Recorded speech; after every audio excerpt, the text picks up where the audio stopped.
Sem mais demoras, vamos abrir nossas Bíblias no livro de Coríntios, 2 Coríntios. Louvado e exaltado seja o nome do Senhor. Eu não sou teóloga, eu sou intercessora na casa do Senhor. Sou vaso e o que Deus manda eu falar, eu falo. Porque quando Ele manda falar, Ele garante. Então, se Ele garante, minha filha, se é Ele que está, Ele que diz, faz, eu faço. Louvado e exaltado seja o nome do nosso Deus. Louvado seja o nome do Senhor. Está em 2 Coríntios, capítulo 12, versículo 7, ao 9, a parte A. Amém? Vamos ler a palavra do Senhor, igreja. Amém? Todos acharam? Louvado e exaltado seja o teu santo nome, Senhor. É a tua palavra, que é fiel, verdadeira, potente, que corta mais firme do que uma espada de dois gumes. Oh, meu amado, toca no coração daqueles que estão aqui nesta noite. E eu também só te peço uma coisa, Pai. Salva almas neste lugar. Liberta vidas que estão cativas, Senhor. Porque a tua palavra que faz a diferença. Que assim o Senhor faça, Pai, em cada coração que está aqui. Que não há dúvida, Senhor, de que o Senhor é o Salvador e o consumador da nossa fé. Aleluia. Amém, igreja? Diz assim a palavra do Senhor. E para que não me ensoberbesse com grandeza das revelações, me foi posto um espinho na carne, mensageiro de Satanás, para me esbofetear, a fim de que não me exalte. Por causa disso, 3 vezes pedi ao Senhor que o afastasse de mim. Então ele me disse: a minha graça te basta, porque o poder se aperfeiçoa na fraqueza. Amém? Diga assim, diga para Deus, que é Deus que está falando com você. Você só vai repetir com o Espírito Santo que opera aí dentro de você. Ele está dentro de você. Diga assim: a tua graça, Senhor, me basta, porque o teu poder se aperfeiçoa na minha fraqueza. Glória a Deus, aleluia. Ó, igreja, pode glorificar, porque a palavra diz e a gente sabe que há poder quando a gente glorifica. Porque quando a gente glorifica, a gente está diante do nosso Pai, dando glória a Ele. E a glória chega no trono e Ele derrama a vitória e a bênção sobre as nossas vidas, amém? Veja bem, essa palavra, ela está no livro de Coríntios, Coríntios 2. Quando Paulo escreveu essa epístola, ele estava escrevendo muito, se entregando intimamente, porque era um povo, uma igreja que ele gostava muito. Era muito aprazível o coração de Paulo. Ele tinha trabalhado muito como apóstolo neste lugar.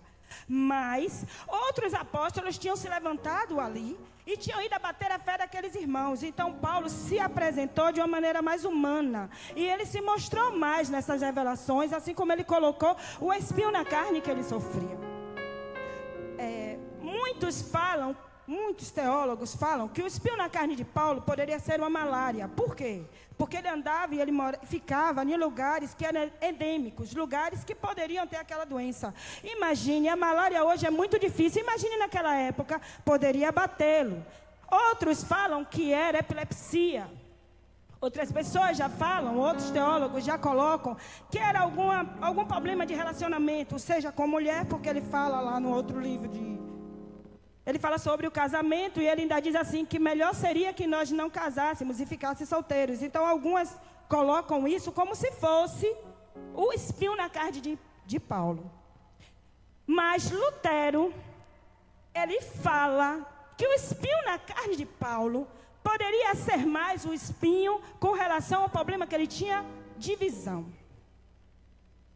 E no livro de Gálatas também, ele vai e fala que o povo de Gálatas, que amava muito eles, bem sabe ele, que se eles pudessem, ele tirava os olhos dos povos de Gálatas e dava para ele. Então, é uma conotação, fica uma simbologia, como também se fosse um problema de visão.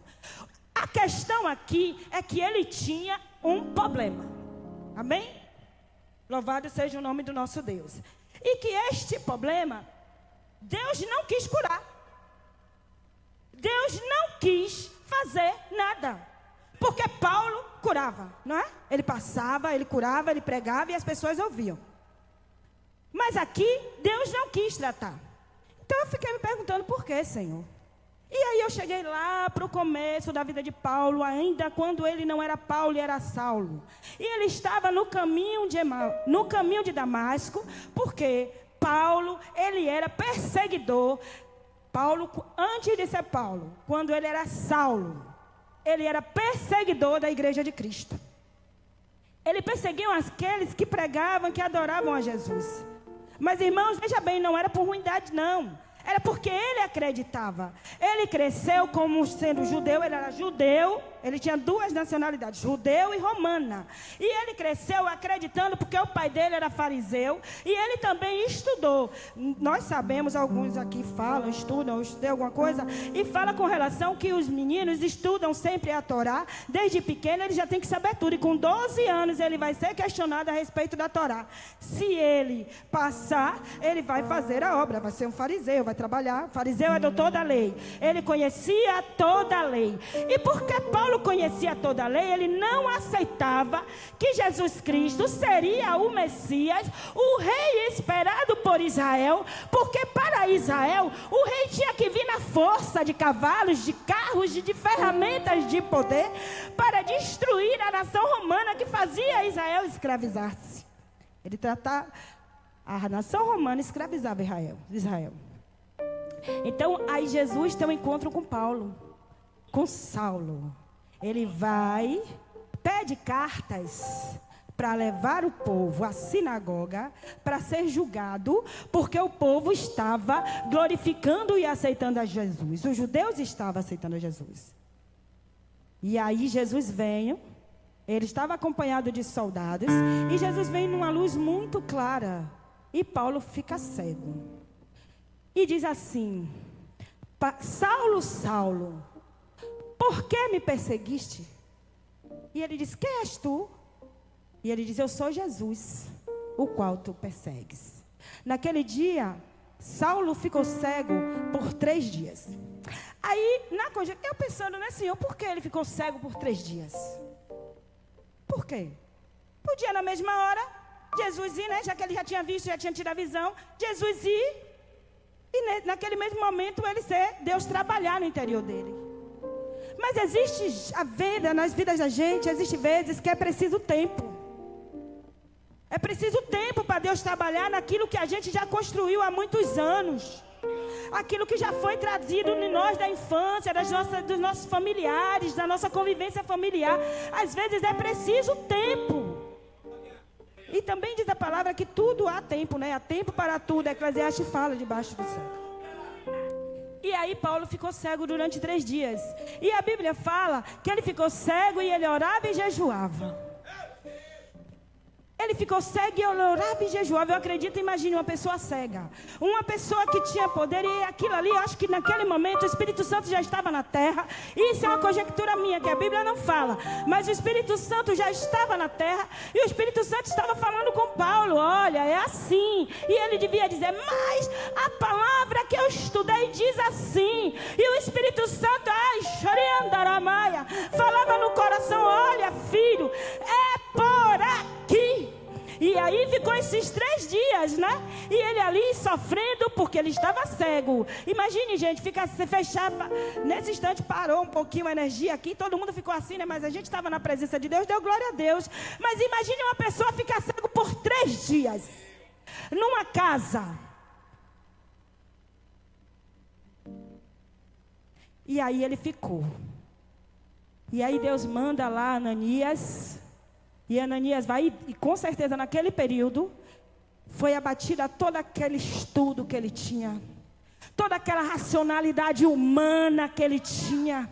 Foi quebrada aquela certeza que ele tinha. A certeza que vem do mundo, a certeza que vem das coisas que nós acreditamos, mas que não é palpável para o Deus que nós servimos. Foi quebrado. E naquele momento, quando ele foi quebrado, quando foi quebrada essas coisas, ele voltou a enxergar. E o nome de Paulo foi trocado. Ananias foi orou por ele, e o nome dele se transformou, que era Saulo, que Saulo quer dizer desejado, e foi trocado para Paulo, que quer dizer pequeno menino. Paulo também era da tribo de Benjamim, e o nome dele é muito interessante isso, que o nome dele foi criado Saulo, porque era para homenagear Saul. Louvado seja o nome do Senhor. Mas a graça de Deus bastava para Paulo. Justamente onde foi que Paulo veio ter um espinho na carne? Na sua visão. No lugar onde Deus tocou. Por quê? Eu me perguntei, Senhor, por quê? Na visão. Porque Deus toca na gente de uma maneira especial. Ele vai no fundo da nossa alma. E ali Ele deixa a marca dele. É aquela marca que vai garantir que a gente nunca mais vai olhar para trás. É aquela marca que vai garantir que a gente vai sempre estar firme no Senhor.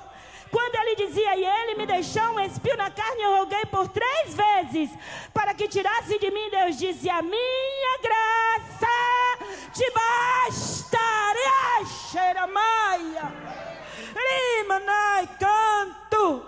A graça de Deus nos basta, igreja. A graça provedora de Deus nos basta. Araia, choramai, andarai, achai.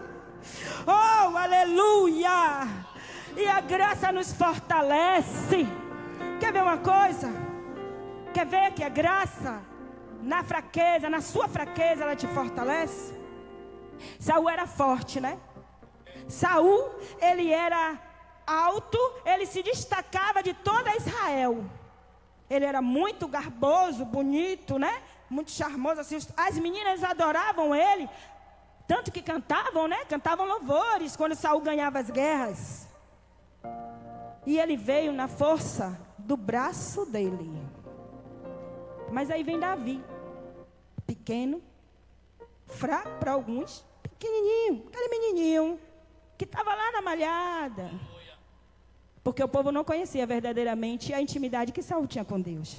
Porque se conhecesse, sabia que ele era forte, poderoso. Davi tinha com Deus, que Davi tinha com Deus. E aí vem Davi, pequenininho. Ele era ruzil, né? Como a gente tem mania de falar, ruzil. Não tinha parecer, não tinha formosura. Assim como Deus, Jesus, não tinha parecer nem formosura. E ele veio, quando ele foi lutar contra o gigante, na fraqueza dele, Saul olhou para ele e disse, esse fraco, vou dar minha armadura. Porque ele é fraco. Só minha armadura para proteger aí, olhe lá, o gigante vai engolir ele.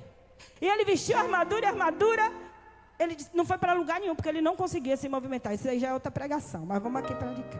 Então, o que aconteceu? Ele foi na fragilidade dele. Mas quando ele chegou lá na fragilidade dele, o poder de Deus se aperfeiçoou naquela fraqueza. E com apenas uma pedrinha ele derrubou o gigante. É assim que Deus faz na minha vida e na sua vida, igreja. Porque o que a gente tem? A gente é carne.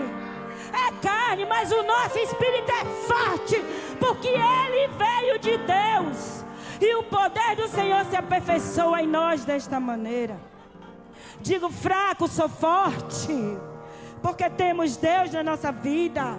Nós temos Jesus. Olha, Jesus sofreu, igreja. Jesus padeceu por mim e por você. Ele sofreu, ele foi chicoteado, rasgaram a carne dele. Oh, meu amado, colocaram Jesus, coroa de espinho na sua cabeça. E ele caminhou a caminho do Gólgota, carregando uma cruz. Sabe o que era a cruz? O meu pecado e o teu pecado estava sobre a cruz nos ombros dele.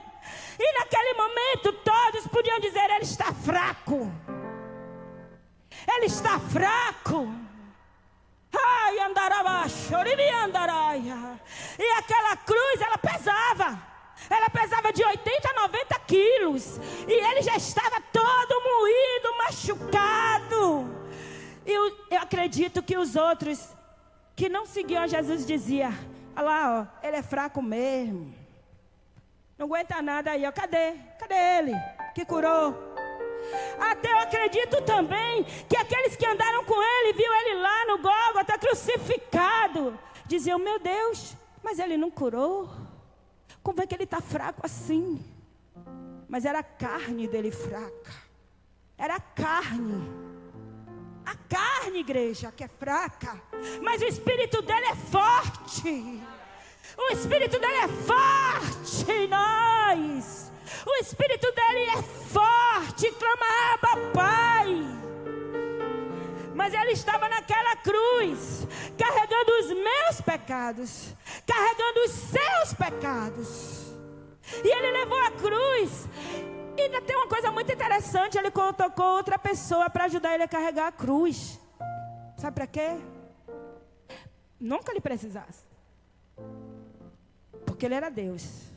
No Monte das Oliveiras ele diz: Senhor, na verdade, Senhor, o espírito é forte, mas a carne é fraca. E outra pessoa ajudou ele a carregar aquela cruz. Para que a gente saiba, quem nos ajuda hoje a carregar a cruz?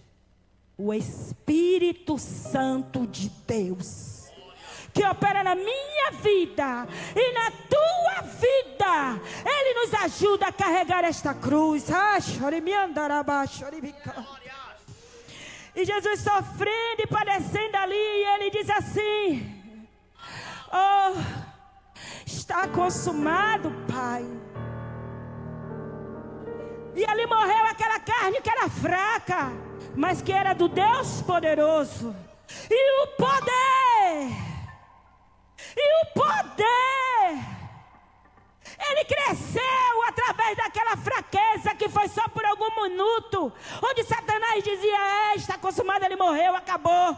Mas naquele momento, o poder de Deus se manifestou de uma maneira tão grande nesta terra, para que a gente pudesse ter a salvação. E ele foi ressuscitado depois. A Bíblia diz que o véu do templo se rasgou de alto a baixo.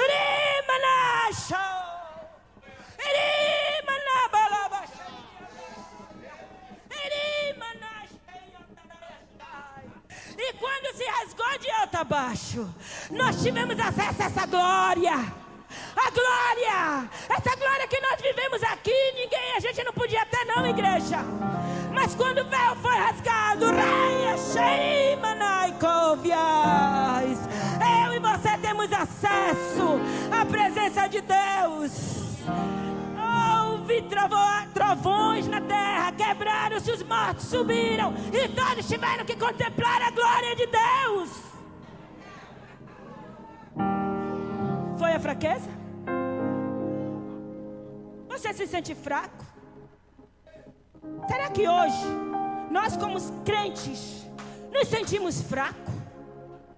Nos sentimos abatidos, cansados com a luta deste mundo? Alguns de nós que ainda não conhecem a Jesus, abatidos no vício, abatidos nas drogas. Alguns de nós que já conhecem a Jesus e parece que esqueceu que ele venceu na cruz do Calvário e que não há mais condenação para aqueles que não andam mais como a carne, mas no Espírito. O que é demais para ti? O que é demais para mim? Existe alguma coisa grande demais para esse Deus que eu e tu servimos? O Deus que na nossa fraqueza nos faz forte. Ele me andará.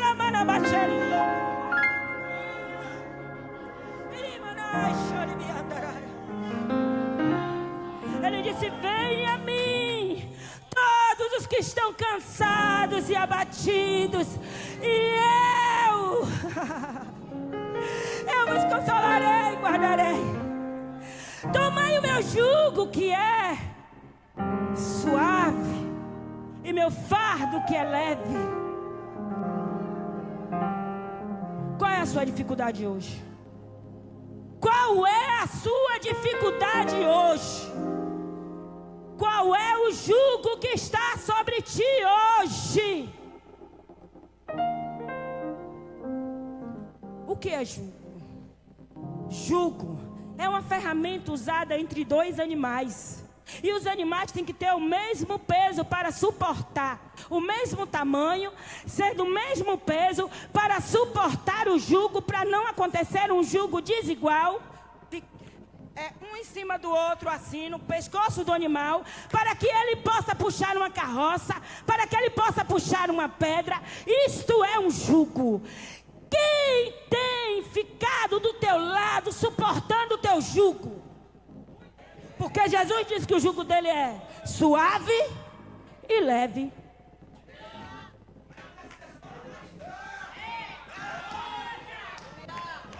Para a honra e glória do teu nome, Senhor. Eu gostaria que você perguntasse a você mesmo: você acha o seu jugo pesado? Você acha pesado o que você está passando? É pesado? É pesado, menina aí de camisa branca? Está pesado? Não está não? Pois o jugo de Jesus é leve e suave. Receba na sua vida, em nome de Jesus, essa presença abençoada do Senhor. O jugo de Jesus é leve e suave. Com quem você tem dividido o jugo para lutar a sua luta e pegar o peso da sua batalha? Com quem? Eu prefiro Jesus, igreja. Eu prefiro Jesus, igreja. Porque ele já venceu na cruz. Ele já venceu, ele disse é suave. Sabe o que é suave? Você com Jesus não pega peso nenhum. É nenhum. É nulo. É nulo. Porque ele já levou sobre si as nossas dores e enfermidades. E o castigo que nos traz a paz estava sobre ele.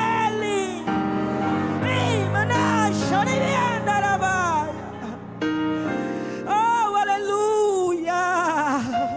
Louvado seja o teu nome, Senhor. Grande tu és. Jesus diz assim, igreja, olha, ele já levou a cruz, não foi? Com nossos pecados. Ele já levou. Já foi lá, ó, já foi no Gólgota, já foi, está consumado, acabou. Qual é a cruz que você ainda carrega? Ele diz assim, olha, qual é a cruz? Talvez você diga assim, não vou aceitar hoje não, porque eu ainda bebo. Vou esperar mais um pouquinho, vou parar de beber e depois eu aceito. Talvez você diga assim, não vou aceitar hoje não, porque eu ainda gosto de pagode. Vou esperar mais um pouquinho, vou parar do pagode e depois eu aceito. Talvez você diga, não quero não, porque eu nasci assim, aquele negócio, eu nasci assim, vou morrer assim, né? Eu era católica, né? Apostólica, eu era. Mas Jesus me tirou de lá. Ele me transformou. Irmãos, eu não aceitava que ninguém nem pregasse o evangelho para mim. Sabe o que aconteceu? Meu marido me deu uma Bíblia de presente. E como eu gostava muito de ler, um dia não tinha mais livro nenhum para ler, só tinha a Bíblia.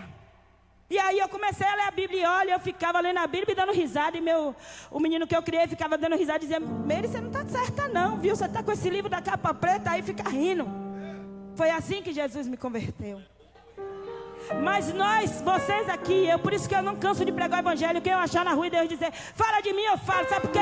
A gente foi chamado para falar do amor dele. É nossa missão nessa terra, pregar o evangelho a toda criatura.